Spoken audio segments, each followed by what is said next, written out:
was underneath. There were other things you wanted. It was you and me. Be careful. Don't assume. Well, Thea, my dearest, at last you're really with us. Do come in. Dearest Thea, you can't think how I've been waiting for you. Perhaps I should go and talk a little with your husband. Oh, I shouldn't bother. They're quite happy together. They'll be off in a minute. Off? Yes, they're out carousing. Are you going as well? No. Mr. Loveboy's staying behind with us. Oh, this is nice. To be here. No, no, no, Thea, my little one. Come over here and sit by me. I want to be in the middle, just as you like. Oh, she's lovely to sit and look at, isn't she? Only to look at? Yes, I think so. Oh, we're such friends. We trust one another. We can say anything. Anything? It seems so. Oh, Hedda, I'm so very lucky. He actually says I've inspired him. Oh, does he indeed? And then when it simply comes down to doing things, Mrs. Desmond. Yes, doing things. If only one could. What? That would be to live. Thea, my dearest, I'm going to see that you get a proper glass of cold punch. No, thank you, I don't. No? And what about Mr. Loveball? I don't either, thank you. But if I were to ask you... No difference. Don't I have any power at all, poor me? Not there. Oh, but seriously, I think you should. For both your sakes. Hedda. Why? People could think you weren't altogether sure of yourselves.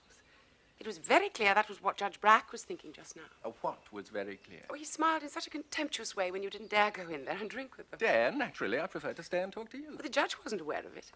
He even gave Tesman the nod when he saw you didn't dare go to that tiresome little party either. Are you saying to me that I didn't dare? It's clearly how Judge Brack sees it. I shall stay here with you and Thea.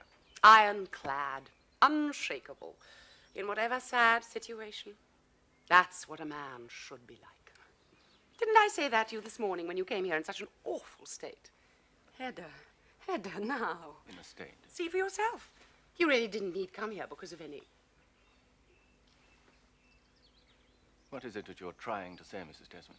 My God, Hedda, what are you doing? In a state, were you? All because of me? Oh, Hedda.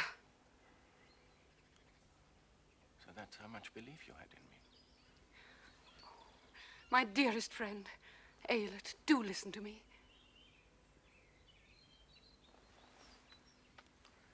Here's to you, Thea.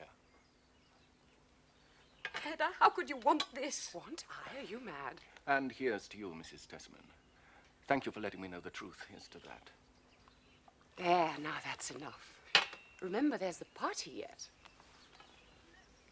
No, no. Watching. Be honest with me, Thea.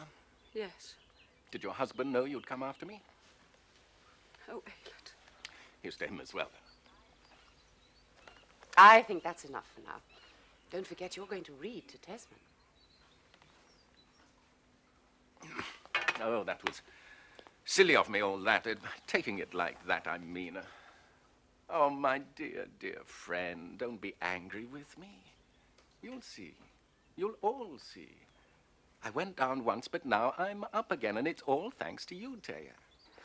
Oh, thank God. Well, Mrs. Tesman, time for us to be off. I suppose it is.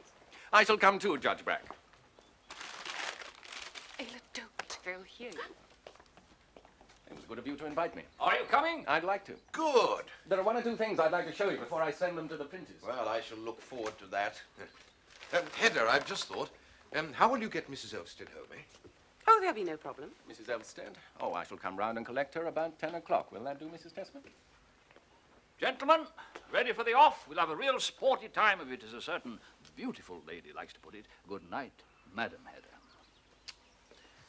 Mrs. Elvsted. Around 10 o'clock, then.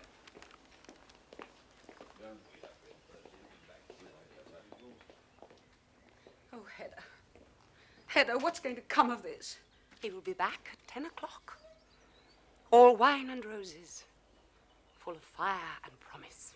I only hope so. Oh, he will, I'm sure of it. He'll have regained himself, and then he'll be a free man for the rest of his time. He must. I know it. You may have your doubts, but I am the one who believes in him. Now we shall see. What? Really? Hedda, you've got some reason for all this. Yes, I have. For once in my life, I want the power to shape someone's fate. What about your husband? Tesman. Oh, if only you could know how poor, how impoverished I am, and you're the one picked out to get the riches.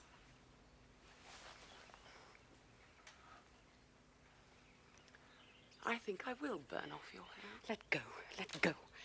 You make me afraid, Hedda. Tea is laid in the dining room, Mum. Good. We're coming. No, I'd rather go home alone now, straight away. What a way to talk. First, you're going to have some tea, you little mad thing, you. And then at 10 o'clock, Eilert Lovborg will be back. With wine and